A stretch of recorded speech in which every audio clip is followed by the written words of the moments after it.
Hello, my name is Kristen Tebow, and today we'll be talking about 3D printing. 3D printing is a revolutionary way of manufacturing products with applications in engineering, healthcare, and research, but also raises environmental concerns due to the emissions given off when printing. Today we will be exploring the concepts of 3D printing, how they are used, and how we can measure the harmful emissions given off. Well, what is 3D printing, you may be wondering? 3D printing is a form of manufacturing that is any process for fabricating three-dimensional objects by layering two-dimensional cross-sections. It is a similar process to that of ink/toner being put on paper, hence the name 3D printing. While there are several types of filaments for 3D printing, today we'll be only talking about two.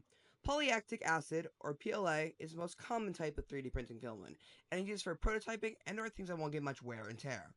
Acrylonitrile butadiene styrene, or ABS, is a popular engineering plastic that can hold up to high temperatures and stress.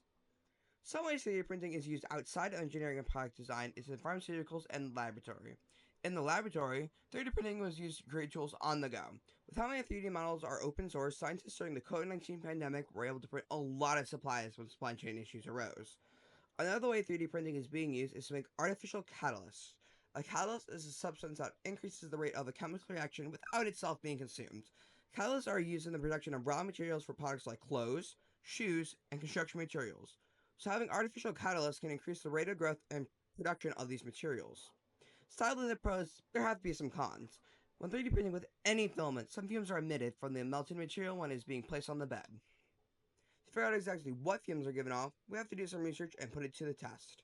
In a lab that I would create, I'd analyze the air quality around the 3D printer by measuring the particle matter and volatile organic compounds.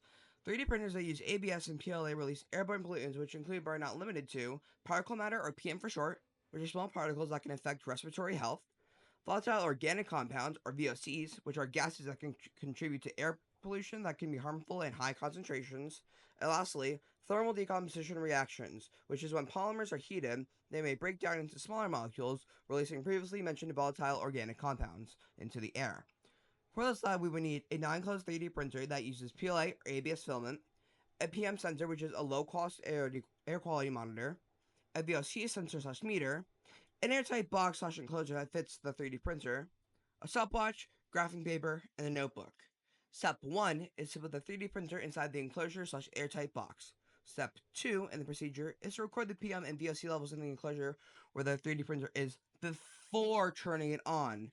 Step 3 is to turn on the 3D printer and start a 30-ish minute print job that will use PLA and measure the PM and VOC levels inside the enclosure every 5 minutes during the 30 minutes. Continue measuring the PM and VOC levels for 30 minutes after the printing stops and compare the baseline readings. Then repeat the last few steps with ABS to keep all other conditions the same. After all data is collected, make a line graph comparing the PM and VOC levels over time for each filament type. Some examples of questions could be 1. What trends are noticed in the PM and VOC levels during and after printing? 2. How can you reduce emissions from 3D printing? Overall, while 3D printing has numerous benefits such as aiding scientific research and manufacturing, it also has some environmental drawbacks with things such as the emission of harmful pollutants during the printing process.